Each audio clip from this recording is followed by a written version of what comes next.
But I do want you to apply the legal knowledge that you have, which is still Harvard law, to what's happening right now with the NHL. There's a stalemate. If the season were to start January 1st, the players who are playing in Canada would need to be here today to quarantine and get ready for training camp and that sort of thing, which would happen very soon.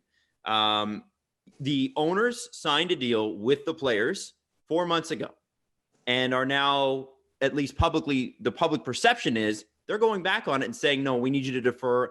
It looks like the players could have in escrow and deferred payments over 25% of their salary. Do you think that the owners are right to do this? Do they have a legal basis to do this? And are we going to see a season in early 2021? Well, let's go to your first question. They clearly have the right to terminate the season if they don't like the terms. Okay. That's in the memorandum of understanding. They have a force majeure clause anyway, act of God. They have grounds to cancel the season and not play. No question about it. This is not a classic collective bargaining situation at all. They have a deal.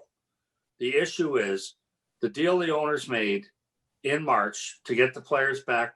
They underestimated how much it cost to do the bubbles. It cost $75 million. They thought it would be like 35 or 40. The owners' losses are significant, much more than were anticipated. Do you remember when we locked down? I remember guys were saying, well, we'd be out about a month. Yeah. Lock this down for a month, right? Everyone talked about a month. Mm-hmm. Well, now we're still not returned to play. Fans aren't allowed in, or socially distanced fans. Like, the economic base of the NHL has been destroyed. And the players are going to have to live with that fact, whether they say, well, we made a deal in March. If that deal no longer applies, and it doesn't, by the way, like, I'm a season ticket holder with the Leafs. So I got a survey from them about 2 weeks ago. If we play fewer than 80 games, are you okay? If we have a 60-game season, are you okay with 30 games instead of 40? I said, yes. They said, okay, if we do socially distance, you might only get 15. Are you okay with that? I said, yes, I want you to come back and play. They said, okay, out of that 15, 5 will be in the upper bowl, even though I have goals. 5 of the games, I said, yes, we got to get back to play. I get it. It's not going to be exactly what I wanted. But if you play with no fans, like right now, the television revenue in basketball and football is a huge percentage of revenues. It's only about half. We're still gate driven. Mm-hmm. Like, as an industry, we're still gate driven. Live ticket sales count for about half of our revenues. That's all gone now. And so you're talking about fewer than 80 games. You're talking about sponsorship deals slashed. Like, if you're a sponsor and you buy a rink board at Scotiabank Arena, you expect 41 home games, national television, full building, and everyone sees your rink board. So it's Brian Burke's sub sandwich shop, right? Everyone sees it. Now I get 30 games. And socially distanced fans, well, I ain't paying the same freight for that. I'm cutting that rate. So that goes away. The suite revenue's gone. The live tickets are gone. And my advice to players is, it's like the Billy Preston song, nothing from nothing leaves nothing. You better get back and play, and you better figure out a way. This is not a classic collective bargaining situation. They have a deal. They get 50% of the revenue, and the owners get 50% of the revenue. So if there's no revenue, guess what? The players are going to have to eat a big pay cut. I said 40% back in April, and I'm going to be pretty close to right on that. And I don't believe this deferred money is ever going to show up again. I think they're taking a pay cut, and then deferred money is going to go by the boards, and they got to get back and play. With that in mind, what do you think the likelihood, because you've dealt directly with the Players Association, and I realize, Bob Goodenow and people since, it's notoriously a testy relationship between the NHL and the NHLPA, as a collective bargaining often is. What do you think the chances of that are, Brian? I'm getting more nervous. I'm getting scared now. I thought a week ago that they would make a deal within a week, and they seem to be digging in. And the league does have the right, under the memorandum of understanding, the league has the right to not play. So I had a GM tell me last week, I sat across from him, and he said, if we play, we're going to lose $60 million. And if we don't play, we lose 15.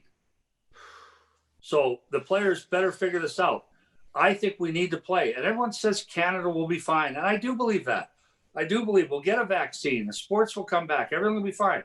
Not so south of the border. I worry about some of those markets, whether they're going to rebound from this quickly, if at all. We got to get back and play, and the players have to realize they're 50-50 partners in a business that is in the sewer right now. That's the hard part to absorb, though. I mean, it's tough, right? You think about it, and these are guys that are in some cases well off. They still make pretty good. You make pretty good money even to be the lowest amount of salary in the NHL. Is it a perspective issue, Brian, or what would you say is the main thing holding them up? Is it that they don't? Is it a dislike for Gary? Is it like, what do you think is the thing that's saying, why don't they see it in this particular light, I guess? And I take no joy in saying this, if you're a $5 million player and you're only going to make $2.5 million, that's okay. You're making 2.5, but that's a big pay cut. Yes. And that's in your life. You're figuring out your retirement and your kids and university, and that $2.5 million going away is not a small factor. And if you're an entry-level player making $980,000 and now you're going to make half that, I get that it's tough. But what my advice is, you had better take whatever the worst case scenario is, and if they can borrow against the U.S. TV deal is up after the season, and there's a lot of thinking that there'll be a big number out there, and they can borrow against that. So if you can do that, if that comes in, and you can repay some of these wages, like I'm all in favor of deferral instead of lost wages. I'm all in favor of that. I just don't see the math working.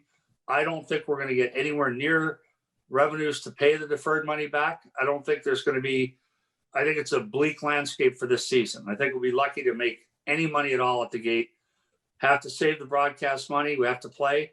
If that goes away, if the season goes away, then we're in a hole that I don't think the players want to look at the math of coming back if we don't play. Fair enough. Wow. So let's say we don't. Let's say we don't play. I think about a pair of brothers like Jack and Quinn Hughes, right? Obviously, big hockey family. They both made the NHL, both extremely talented, everything. This would be the third work stoppage of their lifetime, I believe.